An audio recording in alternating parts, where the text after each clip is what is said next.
aujourd'hui, je vais vous parler du coaching de gestion.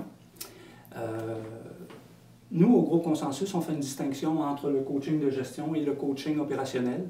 D'ailleurs, il y a une capsule sur notre site qui traite justement du coaching opérationnel.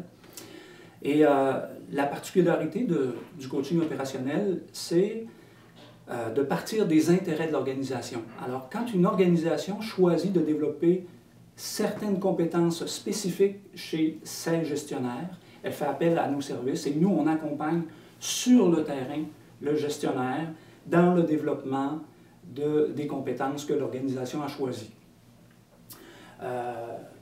Tandis que, en ce qui concerne le coaching de gestion, on fait davantage référence aux motivations du gestionnaire, du leader lui-même.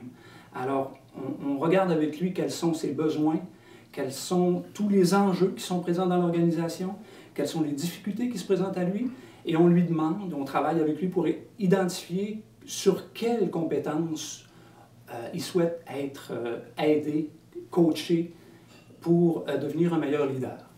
Alors, une autre des distinctions en fait, c'est que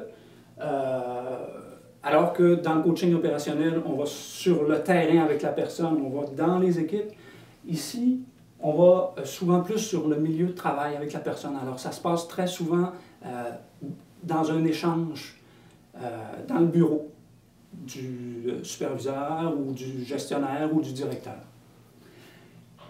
Et le rôle du coach, mon rôle, le rôle de tous les collaborateurs du groupe Consensus qui ont le privilège de travailler avec des gestionnaires, ce n'est surtout pas, mais surtout pas, d'être l'expert du contenu. L'expert du contenu, il est assis devant nous.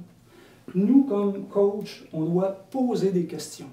Et on doit poser des questions de qualité qui vont permettre à la personne qui est coachée de réfléchir, de changer sa perspective pour considérer tous les enjeux. D'ailleurs, ça, c'est une des particularités, un des objectifs du coaching, c'est d'aider à changer de perspective pour adopter une perspective davantage systémique, une perspective qui tient en compte tous les tenants et les aboutissants de la situation. Et d'expérience, ce qu'on constate, c'est quand on permet ce recul-là avec les personnes, elles trouvent très souvent, plus souvent qu'autrement, leurs propres solutions qui sont les meilleures. Un autre des rôles qu'on a comme coach, c'est d'alerter si des écueils sont en vue.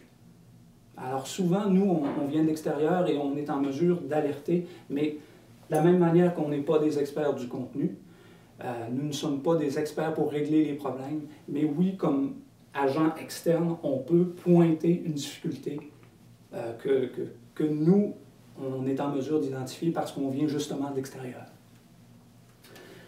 Et peut-être la dernière particularité que j'aimerais vous présenter aujourd'hui, c'est que nous travaillons toujours à partir de cas concrets. Alors, il ne s'agit pas, quand on fait du coaching de gestion, de donner de la formation. Je n'arrive pas avec un corpus que je dois absolument donner, là. On parle de cas concrets, on parle de préoccupations, on parle de choses qui vont permettre aux gestionnaires d'être plus efficaces une fois le coaching terminé. Alors voilà pour la distinction entre coaching de gestion et coaching opérationnel et les quelques mots que je voulais partager avec vous sur ce qu'est le coaching de gestion au groupe Consensus. Alors au plaisir et à bientôt.